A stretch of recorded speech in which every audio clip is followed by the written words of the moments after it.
Bonjour à tous, regardez qui je reçois sur ma chaîne aujourd'hui, Baptiste Marchais. Merci d'avoir accepté l'invitation. Merci mec, ouais, content d'être là. Hein. Aujourd'hui, je vais être ton élève, tu vas être mon coach. Ça fait longtemps que je ne me suis pas fait coacher. Des fois, je me fais coacher un petit peu sur d'autres trucs. Tu vois, je me suis fait coacher sur du crossfit.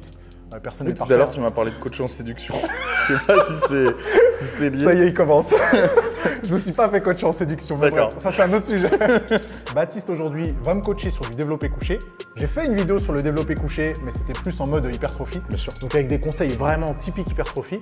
Moi, je m'y connais pas beaucoup en force. Après, elle était parfaite, la vidéo. C'est-à-dire tout était vrai, il n'y a rien à redire. Mais on en parlait juste avant. À chaque fois que je poste du contenu sur le développé couché, qu'il y a dans les commentaires, Baptiste. Ah, c'est pas moi qui viens dans les commentaires, parce que les gens vont croire que je viens à chaque fois.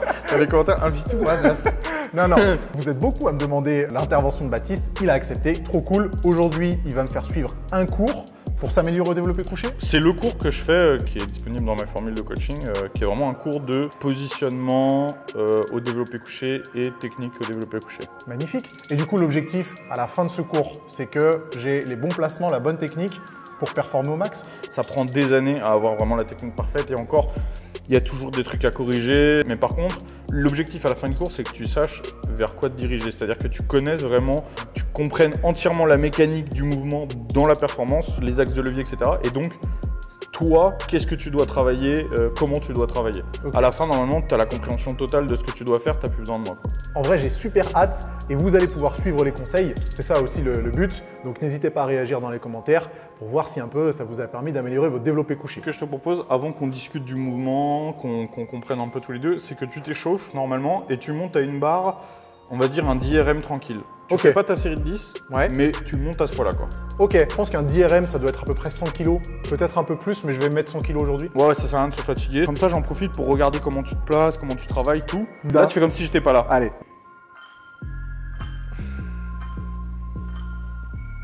Ok, 60 kg, je continue tranquille à m'échauffer. Vas-y. Oh, le stress de voir que tu m'observes. C'est vrai que là, je vois plein de choses, tu vois, c'est cool. J'ai 100 kg. Ok, très bien. À peu près mon 10-12 RM, un truc comme ça. Ça t'arrive de travailler à la claque ou jamais? Jamais. Ok, parce que là, on va faire toutes les reps à la claque. Est-ce que tu peux définir ce que c'est pour ceux qui savent pas? La claque, en gros, c'est comme en compétition. Ça veut dire que, selon les fédés, il y a des ordres à respecter. On va te sortir la barre et après, tu descends. Arrivé en bas, tu attends que je te dise presse. À ce moment-là, tu remets. L'ordre, normalement, selon les règlements, il doit être donné à partir du moment où la barre est en bas, que tu touches et que tu es stable. Mais là, du coup, je pose complètement la barre. Oui, mais comme toi, tu ferais. Vas-y. Comme tu fais d'habitude, en fait, quand tu arrives et que tu touches, tu touches juste un petit peu plus longtemps. Allez. Hop. J'y vais. Ouais. Presse. Voilà. Nickel. Déjà, on a vu que là, la vitesse de montée, elle était c'est intéressant parce que justement, on va se baser que sur la vitesse de montée. Normalement, la dernière rep que tu vas faire aujourd'hui, à ce poids-là, elle va être beaucoup plus rapide que celle-là. Alors que tu en auras fait facilement 70, je pense, tu vois. Je vois. Donc, qu'est-ce qui pour toi sont tes atouts et tes points faibles au développé couché? Je pense avoir une bonne stabilité. Ouais. C'est-à-dire que d'une, j'ai un bon schéma corporel et je sais identifier quand j'ai une épaule qui monte, quand j'ai le cul qui se redresse, tu vois. Ça, c'est OK. Par contre, effectivement, j'ai un rythme de travail qui est toujours relativement lent. Et l'explosivité et moi, ça fait même pas 2, ça fait 4. D'accord. C'est pour ça que même avec un 10-12 RM, normalement, je devrais pouvoir vraiment avoir une certaine vitesse. Mais j'y arrive pas parce que je l'ai jamais fait. Tu l'as jamais travaillé aussi? J'ai jamais travaillé. Donc, je pense que point fort, bon schéma corporel et stabilité. Point faible, en vrai, tout le reste. Hein. Au-delà de l'aspect technique pur du mouvement, l'explosivité, c'est quelque chose d'hyper important quand tu fais du power, c'est-à-dire quand tu cherches la performance, parce que tu réduis le temps forcément de la charge et parce que c'est très intéressant aussi dans le travail, parce qu'en vérité, ça te permet de bosser lourd sans charge. Je m'explique dans le sens où la formule physique de la force, c'est la masse par l'accélération. Donc en fait, une accélération de 0 à 2 km/h sur une charge à 10 kg, ou de 0 à 4 km/h sur une charge à 5 kg, tu développes la même force. Ouais, le ratio Ce qui fait exactement. Travailler explosif, ça te permet de gagner en force sans avoir à travailler lourd. Moi, par exemple, dans mes grosses prépas de bench, les dernières, j'avais 2 sets de lourd pour 10 sets d'explosif, tu vois. Donc 5 fois moins de lourd.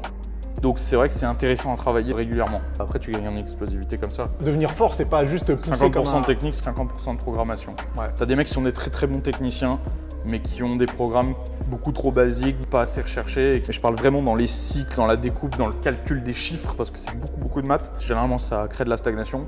Ou à l'inverse, tu as des mecs qui vont avoir des bons programmes et tout, mais après, si techniquement, tu n'es pas optimisé, bah, ça tu connais. Il n'y a pas de perf. Ouais, tu n'as pas de perf. Je vois. Le développé couché, ce qui va être compliqué, ce qui fait que dans le milieu du powerlifting, c'est reconnu par les grands comme étant le mouvement le plus technique des trois.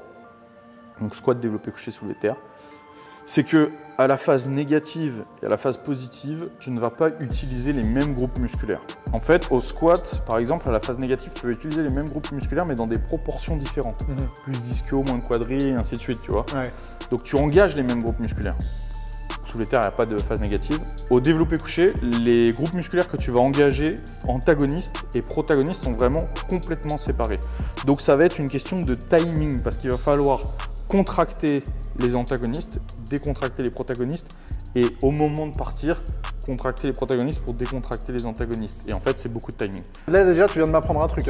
À aucun moment, j'aurais imaginé que des muscles différents pourraient travailler en fonction de la phase. Les muscles antagonistes au développé couché et la phase antagoniste, c'est vraiment la base de la performance au développé couché. C'est-à-dire qu'en fait, tu vas t'entraîner sur la poussée pendant des années. Généralement, c'est ce qu'on fait au début, machin. Tu peux monter assez haut, tu vas arriver à des grosses barres, tu as des grosses haltères qui vont arriver à 200 et tout, et la stagnation s'installe parce que là, il manque vraiment le 50% du travail, c'est-à-dire l'antagoniste, et c'est ça qui va faire le haut niveau vraiment. C'est-à-dire que des mecs, quand tu vois des barres exceptionnelles, c'est parce qu'ils ont une descente qui est exceptionnelle. Ça se comprend déjà dans le placement, parce qu'en fait, ce qu'on va chercher à créer, c'est de la tension et de l'élasticité.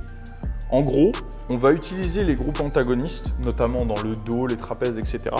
On va apprendre à les travailler d'une certaine façon pour qu'en fait, à la descente, ils retiennent la charge et ils s'étirent pour qu'en fait, arrivé en bas, tu aies toute la tension de ces groupes qui retiennent la barre, qui sont prêts à partir pour créer ce phénomène d'élasticité et de catapulte. Donc ça s'est accumulé pour boum. Exactement, un système de vérin. Le but, c'est ça. C'est très compliqué. Ça met des années. Et en fait, une fois que tu as compris le schéma, une fois que tu as compris la biomécanique de ça, après, tu n'as plus qu'à le travailler et c'est vraiment la clé pour gagner des grosses barres, tu vois.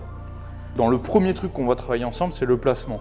Parce qu'en fait, en gros, quand je me place, donc moi je prends ta largeur de barre à peu près, ça doit être ça. Ouais, quelque chose comme ça. Voilà, toi tu descends à peu près comme ça. Bon, moi je descends, il n'y a pas de souci, ça c'est ce que tu fais.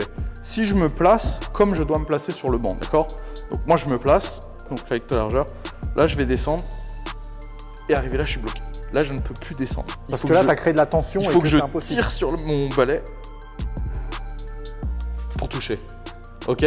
Ah ouais, le délire. Mais là, je vais désapprendre totalement ce que j'ai appris en fait pendant des années. Tout ce que tu as dit tout à l'heure sur ta stabilité, ton schéma corporel et tout, c'est vrai, c'est vérifiable et ça pour le coup, faut le garder. Ok. Par exemple, sur ton placement, il n'y a pas grand chose à changer. Ok. Tu te places comme si tu allais sortir la barre, tout pareil, et on regarde. Alors, le premier truc, qui est, je pense même, un des seuls qui pourrait te freiner dans ton placement. C'est bon, tu peux lâcher. Voilà, j'étais concentré là. Sur le banc, souvent on dit qu'ils ont un placement en L. C'est-à-dire que ça, c'est le banc et t'es comme ça. C'est-à-dire avec un seul angle. Et l'angle, il se fait au niveau du sternum. Ok. Pourquoi? Parce que tu sais que dans la force, on évite tous les amortis. Par exemple, tu sais, on travaille sur des bancs très rigides quand tu es en compète. Pourquoi? Parce que quand tu pousses, qu'est-ce qui se passe? Bah, d'abord, tu t'enfonces dans le banc. Après, tu pousses la charge, donc c'est une déperdition de force. Et en fait, les angles sur ton corps, s'il y a un transfert d'énergie qui doit passer par là, c'est des amortis. Par exemple, on évite d'avoir les poignets cassés. D'une, parce que déjà, ça te désaxe, ça crée des stress. Mais en plus de ça, parce que en fait, c'est un amorti. Et en fait, quand tu vas commencer à pousser, bah, tout simplement, ce mouvement-là va d'abord se faire avant la poussée de la force en moins. Et tout ça, c'est de la perte. Tout ça, c'est de la perte. Et en fait, pourquoi il ne faut pas d'angle au niveau du bassin? Parce que tout à l'heure, tu vas utiliser ton leg drive et tu vas devoir pousser sur tes jambes. Et en fait, tout simplement, si au niveau de ton bassin, tu es comme la tête, c'est-à-dire comme ça à peu près, soit il va se passer ça, soit il va se passer ça. C'est quand les mecs lèvent les fesses. Mais la force ne va jamais être transmise jusqu'à l'endroit où on veut. Donc, il faut gommer cet angle. Et comment je fais? Il y a des techniques. Le truc, c'est qu'il faut s'adapter à la morphologie de chacun. Au développé couché, il n'y a pas de dogme. C'est un mouvement adaptatif. Il n'y a pas de physique qui soit plus ou moins adapté. Ok. Par exemple, au soulevé de terre, c'est vrai qu'avoir des bras longs, etc., c'est vraiment adapté. C'est parce que la technique du mouvement, même si aujourd'hui il y a le sumo, tout ça, elle ne te permet pas de compenser ça. Au développé couché, si, tu peux changer ce genre de choses. Et donc là, pour les jambes, pour un mec à ton gabarit, ce que je te conseille, c'est de te placer tout pareil, sauf que tu fais comme si la barre, elle était 20 cm plus loin. En gros, toi, là où tu te places d'habitude sur le banc, tu te places entièrement 20 cm plus loin, y compris les pieds tout en décalé. Donc, dans ce sens-là. Ouais. Mais il faut que tu aies le même angle sur tes genoux et tout. Maintenant, sans bouger les pieds. En gardant les pieds au même endroit, tu vas ramener tes yeux sous la barre. Ah ouais, le délire, attends. J'ai besoin d'enregistrer. C'est mieux? Bah ouais, tu vois là, ça y est, t'as plus d'angle ici. Ouais. Ok, alors maintenant il va falloir que tu apprennes à ouvrir un peu plus ta cage thoracique. Tu as gardé ton lordo lombaire naturel. Ouais. Tu as gommé ce truc-là, là on est tout droit, tu vois. Peut-être que des fois, quand on est grand, en écartant les pieds du banc, en étant un peu plus loin, c'est mieux. Mais déjà, tu vois, tu es beaucoup plus gainé, beaucoup plus tendu. Ah mais ouais, c'est le jour et la nuit, vraiment. Ouais, tu es plus tendu, hein, c'est évident. Et tout à l'heure, quand on va travailler le leg drive bien plus tard, tu verras que ce sera très utile d'être comme ça parce que là, tu auras une transmission directe de la puissance de tes jambes vers là où on veut qu'elle aille. Ok. On fait une rep comme ça déjà juste pour voir. Presse. Bien, très bien. Ça va? Nickel. Des sensations bizarres ou... Non, en vrai, je sais que je me sens bien et vu que tout ce que tu me dis, bah, ça fait sens en fait, bah, moi ça m'aide. Quand je sais que tous ces conseils et quand je les applique, bah, y a déjà un changement, bah, ça fait du bien et ça donne confiance. Bah, en fait, quand on travaille avec des mecs comme toi qui ont une super connaissance de leur schéma corporel, des mécaniques des mouvements et tout, je veux dire, tu vois, comme je te disais tout à l'heure, t'es pas monsieur tout le monde, t'as vraiment une très bonne compréhension des mouvements, ça va beaucoup plus vite parce que je t'explique un truc et toi, tu comprends pourquoi. Ah ouais, grave. Souvent, j'explique à des mecs le comment et le pourquoi ils le comprennent pas bien et on n'a pas forcément le temps de tout expliquer. Méthode profil, je vais te montrer un truc. En gros, on a un truc qu'on appelle la zone plate. Je n'ai pas trouvé de traduction en français qui soit mieux, tu vois. C'est-à-dire que tu vois ton profil, tu as ton orthozombaire, etc. Et ici, tu as une zone complètement plate, là, de là à là. Et ça, c'est la zone qui est en contact avec le banc. Le banc, il est comme ça. Ok. Donc, ton angle d'attaque, il est là. Pourquoi? Parce que là, tu vas avoir le plus de muscles engagés possible. Évidemment, tes pectoraux, triceps, les avant-bras, etc., les biceps antagonistes et tes deltoïdes. Mais tu vas avoir également ton trapèze moyen, les dorsaux, etc. Et comment je la trouve cette zone plate? Bah, quand tu es sur le banc, là, c'est moi qui te le dis, elle est comme ça. Mais c'est déjà le cas, là, comme tu étais placé, c'est ce qui se passe. D'accord. Donc maintenant, il va falloir travailler à contracter cette zone et à mettre en tension cette zone au moment de la descente. Le problème, c'est que au niveau proprioception, c'est pas des endroits où on a forcément de base une bonne connaissance de son corps. Tu vois. La proprioception, c'est le placement du corps dans l'espace. C'est ce qui me permet de faire ça, par exemple, sans savoir où est mon doigt, sans savoir où est mon nez. En fait, je sais. Et en fait, si je te dis, bah vas-y, sans regarder, touche l'angle du banc avec ton doigt, c'est facile. Par contre, si je te dis touche avec ton coude, bah là, tu vas chercher. Parce que le placement de ton coude dans l'espace, bah c'est pas évident. Quand tu travailles du bench depuis longtemps comme moi, bah en fait ton placement de ton coude dans l'espace, tu sais toujours où il est parce que bah ça c'est des choses qu'on travaille. Et après, tu auras le placement de tes trapèzes qui là devient compliqué parce que, parce que tu les vois jamais. Rien que te dire contracte-les, tu sais plus trop comment faire, tu vois. Donc ce qu'on va faire, on va trouver des petites méthodes de travail. Donc là, le premier truc qu'on va faire, à partir du moment où tu vas décrocher la barre, tu vas t'imaginer que tu as un stylo qui est coincé ici. Ok, vas-y, serre le stylo. Voilà. Tu vois là, maintenant il est tenu. Il ne faut plus qu'il tombe jusqu'à ce que tu aies raccroché. Ah ouais. Donc c'est pour ça que quand vous attrapez la barre, on vous voit. Ah bah après, tu vois, selon les placements de chacun, toi par exemple, le type de placement que je t'ai donné où tu vas te repousser, c'est à ce moment-là que tu vas te mettre et commencer à serrer tes omoplates. T'as des mecs qui se placent avec les pieds sur le banc, ça dépend. T'as des mecs qui le font en plusieurs fois. C'est des manières de se placer, quoi. Mais après, la finalité, c'est resserrer au max. Cette tenaille, exactement. Ok, j'essaye alors. Ouais. Je vais refaire les étapes que tu m'as dites. Je me mets comme d'hab, hop, ensuite 20 cm. Je commence à là, décomposer. Tu fais comme si tu étais placé normalement. C'était ça. Après les yeux. Et voilà, le stylo. Et là, tu gardes bien le stylo. Et ensuite, pareil, tu penses à mon ordre. Oh, je suis jamais autant serré les trapèzes. Concentre-toi, vas-y. Presse.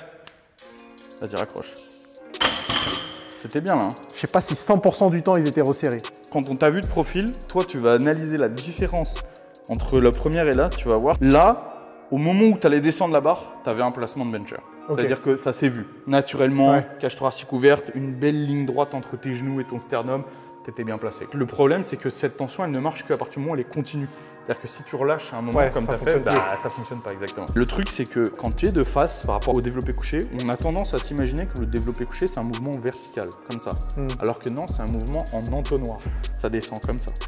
Ça veut dire que toi, quand tu descends, tout doit se resserrer vers toi. Dans ton imagination, tu peux penser que si tu avais des bras beaucoup plus longs, tes coudes ils se toucheraient derrière. C'est l'image de l'entonnoir. Donc en vrai, ça c'est un super moyen d'arriver à visualiser le truc. De toute façon, tu connais la visualisation. Dans le sport, c'est hyper important, donc il faut trouver des petits trucs. Et du coup, ton stylo, qu'est-ce qui va se passer? Au fur et à mesure, il va être comprimé comme ça pendant que tu vas descendre. Mais du coup, est-ce que je dois oublier mes pectoraux? Là, tu penses pas, ouais. Parce que c'est sûr que si tu penses à une contraction des pecs, bah ouais. on s'en fout de ça. Tu me connais, moi j'étais voilà. j'étais Là, tu penses à ton stylo pour le moment. Ok, entonnoir, stylo, coude qui se touche. Exactement. Ok. Ton stylo sera le plus serré possible, tu seras en bas, je te dis presse, là t'envoies, hop, tu jettes la barre. Je reteste. Vas-y. De toute façon, ce qui compte juste, c'est que tu fatigues pas entre les reps. Ok. Parce que sinon, tu vas avoir des défauts de fatigue qui vont arriver. Ouais, et là, la ça va technique, elle va se dégrader. qu'on essaye de faire, tu vois. Ouais. On parle maintenant de la largeur des mains ou non, pour l'instant, on s'en fout? Comment tu t'es dit, moi, je vais tirer comme ça? Bah, pour que mon avant-bras soit perpendiculaire au sol, tu vois. Ah ouais. Il a rigolé. non, mais c'est des considérations auxquelles je pense même plus, tu vois. Mais je suis partisan pour un écartement naturel, c'est-à-dire vraiment anatomiquement ce qui, toi, te permet le plus de performer. Ok. Alors, il y a un petit test qu'on peut faire ensemble, si tu veux, pour essayer de trouver ton écartement naturel. Ah, carrément.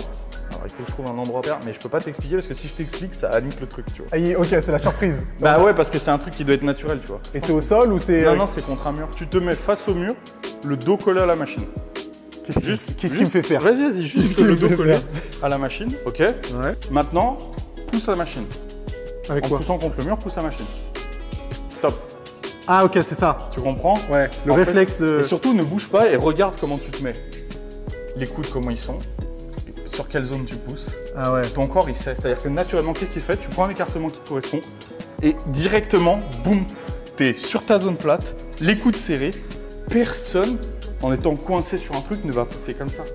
On est d'accord? On est d'accord. Alors t'es là au coucher, t'es tout le temps comme ça, mais en vérité, dès que t'as besoin de forcer pour de vrai, bim, coude serré, entonnoir, tu vois, tous les trucs qu'on apprend. Mais magnifique. Alors là, j'espère que t'as pas été biaisé par la largeur du mur. Non, non, non. Tu vois? Non, parce que de toute façon, j'aurais jamais poussé comme ça. Bah, j'aurais toujours poussé avec les coudes un peu rentrés. Tu vois la largeur que t'as là? Ouais. Bah en gros, c'est ta largeur. Après, sur la barre, ça s'adapte à quelques centimètres près. Mais en gros, c'est dans cette zone-là que tu dois. Mais surtout, moi, ce qui me choque, c'est les coudes. Ah bah t'as vu, direct, hein? Ah, direct. Reproduisez ce test à la maison. Hein. Mais en fait, tu peux pas, parce qu'à partir du moment où tu sais que tu l'intellectualises, c'est mort. Ouais. Tu peux le faire à quelqu'un qui a pas vu ça. Faut que ce soit naturel, vas-y, pousse ça, ouais, hop, tu regardes pas et c'est là que tu vois. Donc ça te donne ta réponse au niveau de la largeur, ce qui fait que finalement, tu n'étais pas si loin. Vas-y, je reteste une fois. Vas-y. Donc là, tu penses vraiment stylo, entonnoir. Ok? On comprime, t'imagines que tes coudes vont se rejoindre derrière, ok? Et quand on est en bas, on envoie la sauce.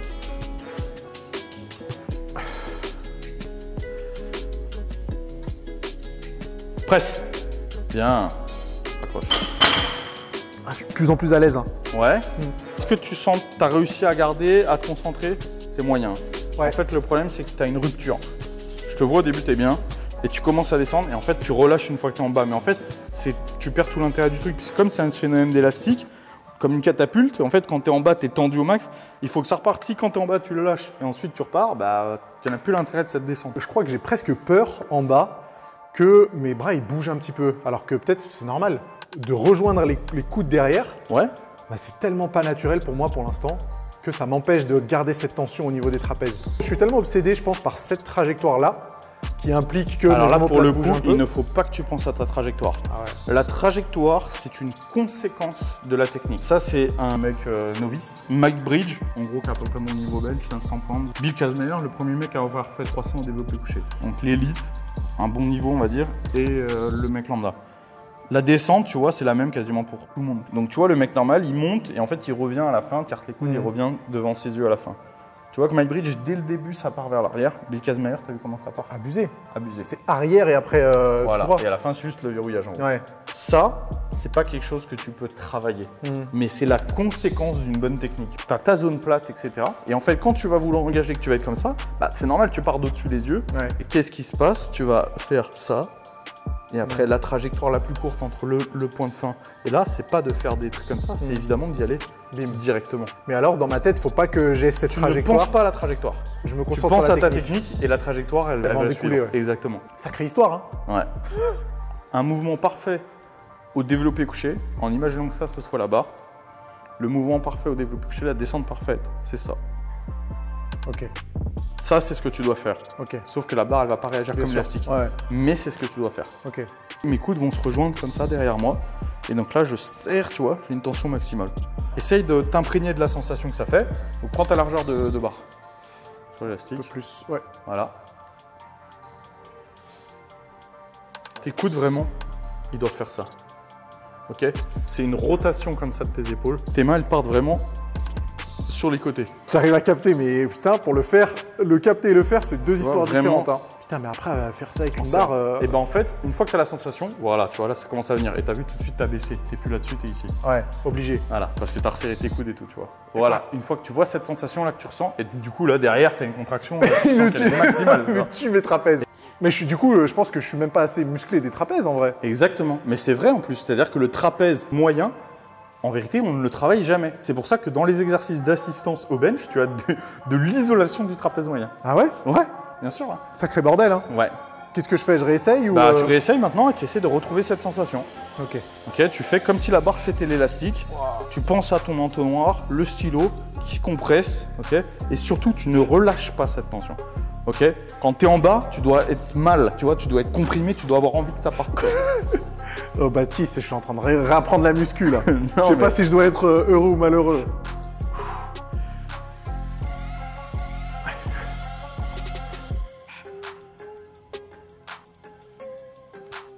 Presse.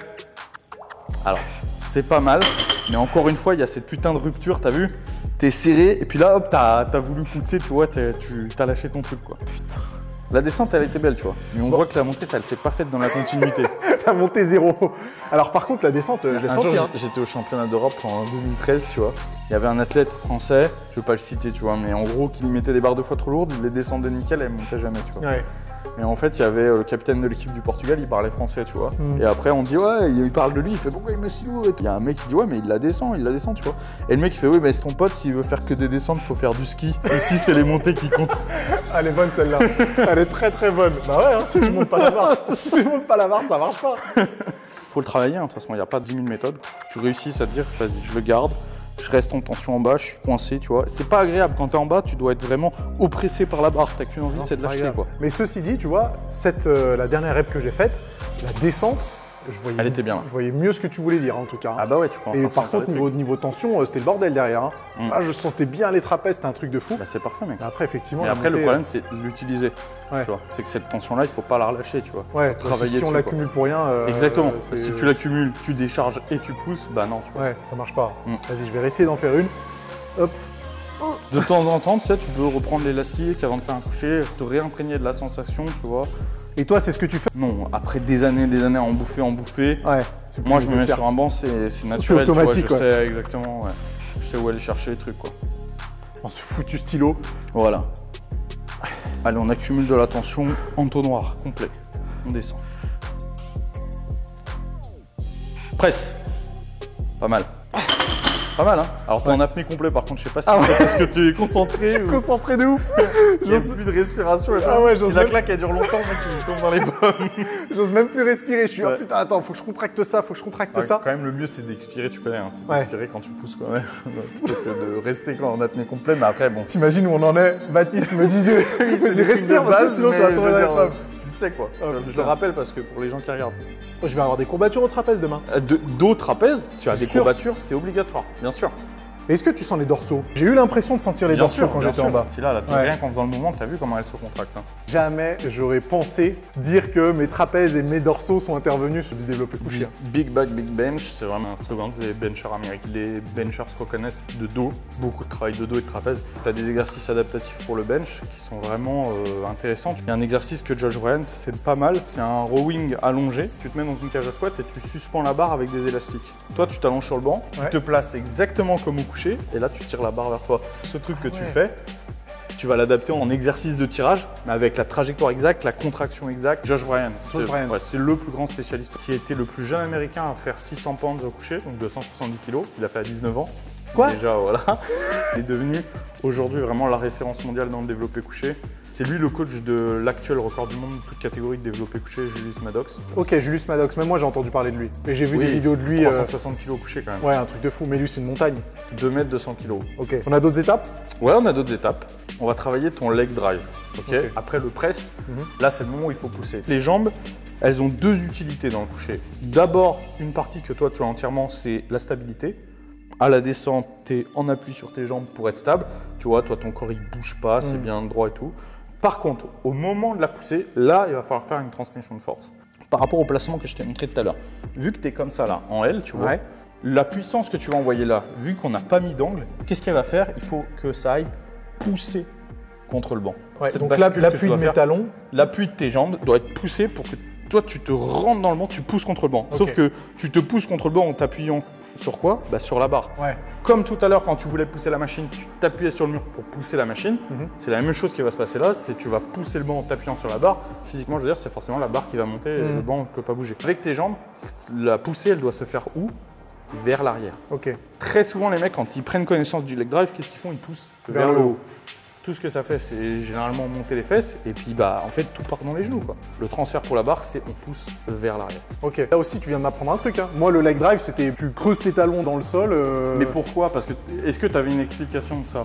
Ouais, c'est pas. Il n'y aurait pas de raison en fait. Pourquoi faire ça? Tu vois. Ouais. De toute façon, tout a du sens. Tu vois, logiquement, tu fais pas de truc parasite dans un mouvement comme ça. Tu m'étonnes. C'est- Surtout si tu veux optimiser les pertes. Et oui. Qui aurait cru que le bench c'était si compliqué que ça? Mais c'est grave parce qu'en fait, c'est le mouvement le plus pratiqué. Donc tout le monde l'aborde comme un exercice de bourrin, ce qui est normal au début. Tu te dis le coucher, c'est vraiment le truc pour les bœufs qui veulent pousser. Et c'est ensuite, quand tu commences à vouloir faire, que tu fais. Bon, en fait, non. Arrivé au niveau, non. Tu vois. Tu te rends bien compte que le coucher, c'est le plus compliqué parce que t'as vu le nombre de trucs qu'il y a à penser, mec? Ah ouais, et là on en est même pas à la moitié. Donc, Et encore, là, ce que je te fais, c'est que ce que toi, tu as besoin. Ouais. Mais tu pourrais avoir d'autres défauts qui t'obligera à penser à d'autres choses. Des fois, je vais travailler avec des mecs qui ont des défauts particuliers, il faut qu'ils y pensent aussi, tu vois. Par exemple, un truc que tu retrouves très souvent, quand ils descendent un peu comme ça. Ah tu vois, ouais, ils font une sorte de JM press au moment de la descente, en fait, ils descendent un peu comme ça. Ouais. En fait, ils se mettent un stress supplémentaire et surtout, là, pour le coup, il y a beaucoup de perte de force, tu vois. Et ben mec, c'est hyper compliqué de les faire réussir à retravailler comme ça. Ouais. Tu vois. Généralement, c'est parce qu'ils ont peur que la barre aille trop loin, tu sais, donc inconsciemment, ils la ramènent vers eux. Ouais. Alors, leg drive. Je me replace.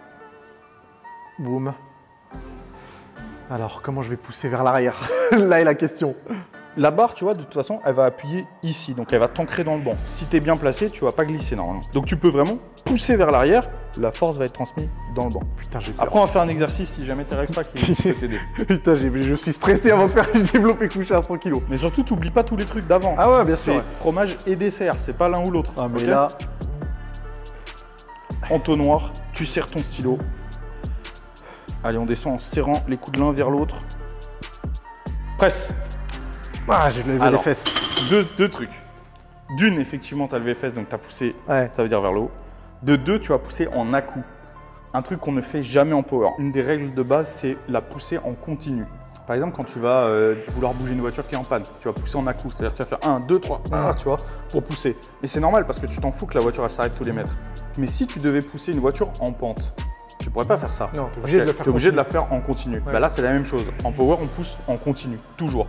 Ce qui fait que la barre, tant qu'elle est en mouvement, c'est pas perdu. Ouais. C'est pour ça ce qu'ils appellent, les Américains appellent le grind, c'est que des fois, tu as des mecs qui vont faire des barres de 10 secondes. Ils poussent, tu sais, tu te dis la barre elle bouge pas, mais si tant que tu pousses, tant qu'il y a un mouvement, il y a de l'inertie, ça peut aller Et jusqu'au c'est pas bout. perdu. C'est pas perdu. Ok. Ton leg drive, c'est pareil, il va t'aider vraiment à la pousser. Donc quand tu envoies en à-coup comme ça, c'est bien au début, mais dès que tu relâches, bah, tu te reprends la charge. En fait, tu perds l'élan de ça. Donc tu pousses sur tes jambes jusqu'au bout, jusqu'à avoir vraiment verrouillé les bras. Imagine-toi que cette dalle-là et cette dalle-là, on les enlève. Toi, avec tes pieds, tu vas essayer de me déplacer les dalles vers là. Ok, là je visualise beaucoup mieux. Oh. Mais tu sais que je flippe de me déplacer de ce côté-là. C'est pas grave. C'est pas, tu vas pas aller dans le mur là-bas non plus, tu vois, mec. Si tu te déplaces, ça veut dire qu'au niveau de ton placement, etc., ça n'a pas forcément été totalement bien. Et puis il y a aussi le fait qu'il n'y a pas une grosse charge, tu vois. Ouais. Avec une grosse charge, tu es beaucoup plus appuyé sur le banc. Bon. Tu vas regarder vraiment tes jambes. Et en même temps, tout le reste. Entonnoir. Allez, on contracte à mort et on reste en tension. Presse. Putain, je veux pas pousser en continu. Hein. Non mais là, il s'est rien passé. Ouais. Vraiment. Alors déjà, tu as relâché toute la tension, donc ça au moins c'était réglé. Ensuite, tu as poussé vers le haut, tu as poussé vers là-bas. Et en plus de ça, pas en continu. On a régressé. Non mais là, je l'ai senti, c'est rien. Quand il y a trop de trucs, tu vois. Ouais, il s'est rien passé. Pourquoi? Je sais pas, il y avait trop de choses qui sont passées dans ma tête. C'est un échec. Je sais, bah, ça va revenir. Il vaut mieux que je recommence maintenant ou j'attends un peu? Tranquille, tu prends ton rythme, on le refait. De toute façon, au bout d'un moment, ça va venir. Hein. Après, mec, si dès le premier coup tu fais tout bien et tout, t'es un extraterrestre, hein, parce qu'il faut quand même assimiler tout ça. Hein. Putain, mais ça m'aurait fait plaisir. Tu vois les années qu'on met à assimiler tous les trucs, 12 trucs d'un coup, mec, on n'est pas des ordis. Hein. Ouais, et puis en plus, pour ceux qui regardent les vidéos, nous, on essaye de compresser ça pour que ça soit intéressant à regarder pour vous. Mais ça, évidemment, moi, je vais le répéter tout seul. Ouais. Parce que c'est ça l'objectif, c'est de pouvoir réviser tout et d'en faire une seconde nature, en vrai. Quand les mecs prennent un cours avec moi, en général, ça dure entre 1h30 et 3h. C'est fou qu'il y en ait quand même certains qui s'inscrivent à la salle de sport, quel que soit l'objectif, hein, que ce soit la force ou l'hypertrophie ou je ne sais quoi, et qui imaginent pouvoir maîtriser des mouvements, tu vois, instantanément. Après, moi, je leur jette pas la pierre parce que si personne te dit que c'est compliqué, tu vois. Ouais, c'est vrai. T'arrives en salle, tu vois des mecs qui sont pas des grands sportifs qui le font, tu te dis, tu sais pas qu'ils le font mal. Tu te dis, bah bon, ça va, ça moi aussi je peux le faire, tu vois. Mais alors, il faudrait changer quoi? Parce que t'as vu la culture un peu de la muscu et ça vient, honnêtement. Franchement, avec les travaux que toi tu fais ou d'autres collègues, honnêtement, ça vient. Bah, la preuve, c'est que t'as beaucoup de gens qui me sollicitent pour les cours. T'as des mecs qui me sollicitent, ils font pas de power, rien, tu vois. Parce qu'ils voient justement des vidéos comme toi, etc., que tu fais, ils s'intéressent à la biomécanique des mouvements. Sur le bench, lui, il est calé sur cette mécanique-là, je vais aller chercher l'info, tu vois. Donc franchement, ça vient. Je trouve qu'il y a une superbe amélioration. Bon, bah, c'est encourageant alors. Ouais.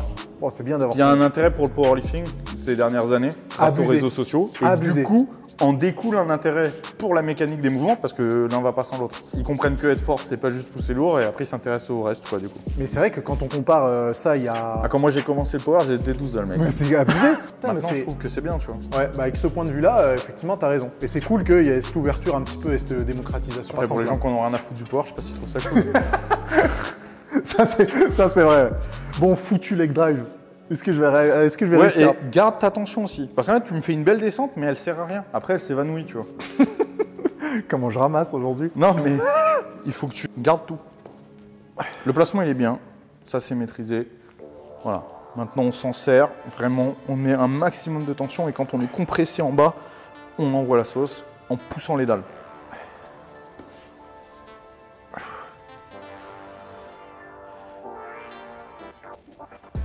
Presse. Bien, c'était mieux. Alors c'était un peu mieux au niveau du leg drive, même si t'as pas envoyé, t'as poussé, mais c'était timide encore. C'est timide. Alors qu'il faut que tu pousses comme tu pousserais, tu vois, à l'avant. C'est-à-dire qu'il faut vraiment que tu essaies, faut vraiment que tu essayes de les déplacer les dalles, tu vois. Ouais. En fait, vraiment, je sais pas ce qui va se passer si j'y vais à fond. Au pire, tu vas te décaler un peu, c'est pas la fin du monde, tu vois. Tu vas juste perdre ta cambrure en fait. C'est d'ailleurs pour ça aussi qu'on fait rarement des longues séries. Déjà d'une parce qu'en termes de programmation, ça sert pas à grand chose. Quand tu dis longue série, c'était série 10, des trucs comme ça? Ah ouais, genre plus de 5. Il a du 10, il a. Parce que tu imagines bien que ça, tu peux pas le faire. Ah non, impossible. Quand on fait de la technique ou quand on fait de l'explosivité, etc., c'est des séries 1, 2, 3, vraiment grand maximum. Ouais. Donc c'est normal, tu bouges un peu, tu vois. Okay. Tu n'auras jamais une deuxième rep ou une troisième rep qui soit aussi belle que la première. Ok, mais quand vous vous entraînez, du coup, vous faites des singles ou ça vous arrive de faire des séries de 3? Ça nous arrive, mais après le problème c'est quand vous vous entraînez, comme je te l'ai dit, la programmation c'est tellement compliqué qu'en fait ça dépend à quel moment, quel exercice, qu'est-ce qu'on fait. Et après tu as l'assistance autour, tu vois. Le bench ça demande beaucoup de groupes musculaires, beaucoup d'assistance. Les mecs qui font du 3 mouvements ont rarement un très haut niveau au bench parce qu'en fait ça demande trop de volume dans la semaine. T'es pas obligé de faire les 3 mouvements? Non, tu peux faire comme moi, que du développé couché. Ah ok. C'est 3 mouvements ou bench only. Et il y a tellement de trucs parce que par exemple tes biceps, tu sais qu'ils servent d'antagonistes pour la stabilisation de ta barre. Donc il va falloir les travailler spécifiquement couché. Donc généralement tu vas les travailler sur cette prise là, tu vois. Oh là là, mais là tu me fais découvrir un autre monde. Hein. Mais c'est un autre monde puisque c'est juste tout ton entraînement est basé sur performer au développé couché. Ouais. Tu travailles plus les pecs, tu travailles plus les bras, c'est plus ça. C'est je travaille le couché, qu'est-ce que je travaille aujourd'hui? De la stabilité, de la vitesse, du machin. C'est ça, tu réfléchis en termes mécaniques et puis en termes de biologie. Donc si vous en doutiez, mettez-vous dans la tête, vous imaginez que le bench c'est un sport quoi, juste mais ça. Mais c'est vrai, c'est un sport. Et les mecs qui vont dire ah, mais c'est pas un sport et tout, mais si, c'est autant un sport que du lancer en fait. Bah, le bench c'est pareil, c'est comme du sprint, c'est-à-dire un truc court, intense, il y a un seul truc à faire. Et toute ta programmation, entraînement et... C'est du dragster, tu vois. T'as que 400 mètres à faire tout droit, mais il faut que ce soit vraiment tout soit réglé au millimètre, sinon ça explose en route. Quoi. Ça, en fait, c'est putain de passionnant, quoi. Moi, c'est ma passion. Bon, c'est pas un truc que je ferais en un seul sport, mais de se dire, on peut aller chercher mais le détail de fou et optimiser, mais au kilo près. Mec, quand tu prépares des athlètes, notamment pour de la compète, tu vas vraiment régler les petits détails. Et plus ton monte en niveau, plus c'est intéressant, parce que plus tu vas être dans la minutie, tu vois. Dans les régimes, dans les machins, tu vas commencer à aller chercher des détails, tu vois. Putain, mais t'es en train de me chauffer là. Parce que s'il faut pas que je reste plus longtemps avec toi, sinon... Il va changer sa chaîne. Ouais. Nassim Powerlifting. Il n'y a plus... Si vous voyez qu'un cigare à faire du bench, c'est à cause de Baptiste. Hein. C'est terminé. Bon allez, dernier essai. Yes. Pense vraiment à pousser avec tes jambes. Hein. Qu'est-ce qu'il veut, lui? Il l'a dit, t'as vu? C'est au-delà de mes compétences. Oh là là, il t'a répondu à ma place.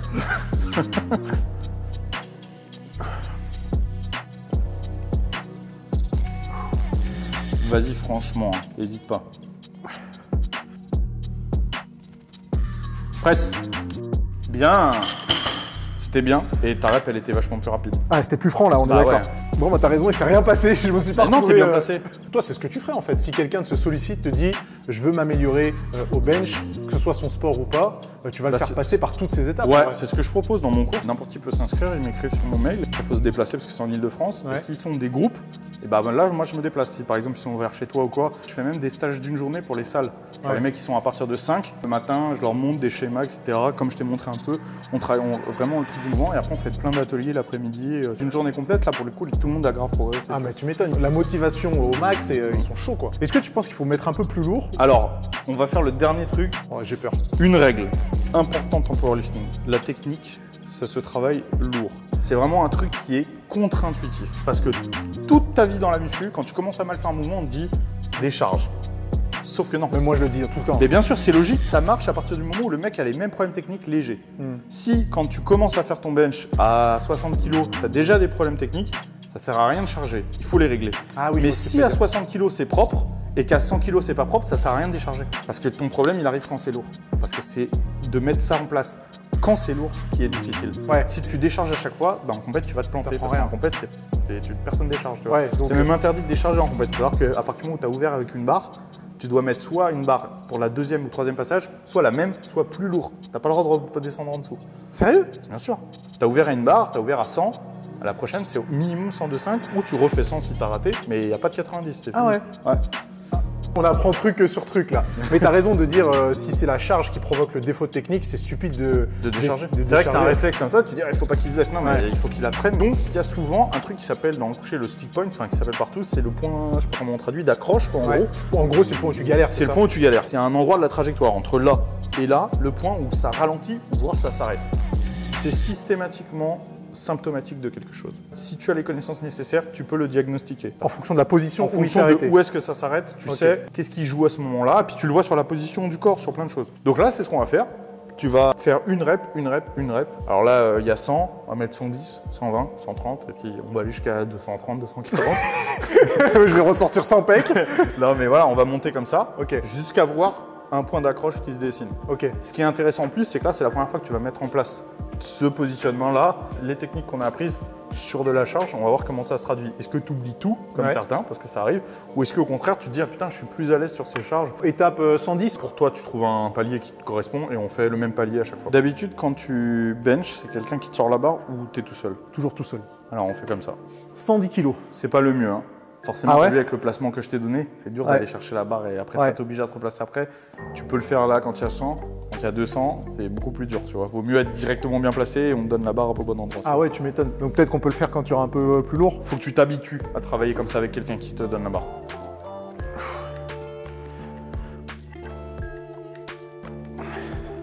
Allez, oublie rien, y compris les dalles. Presse. Alors bien, mais t'as poussé d'abord avec tes jambes. T'as vu ou pas? Ouais. T'as poussé avec tes jambes, mais ensuite t'as poussé. Du coup, t'étais pas synchro sur les deux. Et c'est aussi pour ça que tu t'es déplacé. Parce que t'avais pas encore l'appui, tu t'appuyais pas encore sur la barre au moment où t'as poussé sur les jambes. Ah, Donc le c'est mec pour ça qui que fait tu des t'es trucs dans le décalé. désordre.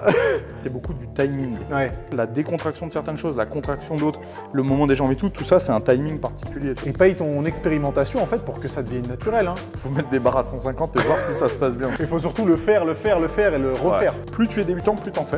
Ouais. Et plus tu montes en niveau, moins t'en fais. Par exemple, moi, mes dernières prépas de bench, j'en faisais une fois par semaine. Et par exemple, Maddox en fait une fois tous les 10 jours. Mais il fait quoi le résultat? Toutes les assistances, mec. Ah ouais. Il y a des milliers d'assistances. Mais là encore, tu es en train de nous apprendre des trucs qui moi aussi me choquent. Hein. Pourtant, j'ai vu des programmes genre bench tous les jours. Toi, avec tes connaissances, tu comprends bien qu'il y a un Ouais, problème. c'est pas possible. Bien sûr. Tu as différentes méthodes de travail. C'est vrai que tu as différents programmes parce qu'il faut s'adapter aux gens. Le fait de travailler les muscles, c'est dans des contractions très rapides, très fortes. Forcément, tu vois, derrière, ton corps, c'est une machine très très sollicitée. Donc, il faut quand même du temps de récupérer. Et en plus, nerveusement aussi, c'est pareil. Bah ouais, là, c'est ça. épuisant. Le principe de la force, c'est le message nerveux le plus fort, donc la contraction la plus forte dans le muscle le plus fort. C'est bien d'avoir ton retour là-dessus et de voir à quel point c'est un truc épuisant. Et quand on cherche à performer, il n'y a pas de secret, faut ramasser quoi. Ah bah oui mec, hein. À haut niveau tout le monde ramasse sa race. Hein. Je me suis entraîné en Islande, en Russie, beaucoup, donc au Texas, partout mec. Enfin, j'ai été en Azerbaïdjan, c'est partout pareil. Il n'y a pas de secret. Bah non, c'est un sport extrême. Hein. Il n'y a pas de secret. Pareil. Hein. Voilà. Vous voulez performer, il faut vous bousiller la gueule. Faut avoir des hygiènes de vie, ça c'est important. Faut se bousiller à l'entraînement, mais derrière par contre, il faut prendre super soin de toi, tu vois. En prépa, je ne m'entraînais pas si j'avais moins de 8 heures de sommeil. Parce que les risques de blessures sont tellement maximisés. Quand on parle de haut niveau, ça demande des sacrifices de fou. Ouais, c'est ça. Ça permet pas d'avoir une double vie. C'est le jeu. Vous voulez être très fort, vous voulez être le meilleur, ça demande des sacrifices nécessaires. T'as fait 110, là, faut aller à 120. Ah ouais, merde. Allez, 120. 120, là, déjà. Bon, c'est évidemment des charges que j'ai déjà fait, hein, mais ça commence à devenir lourd.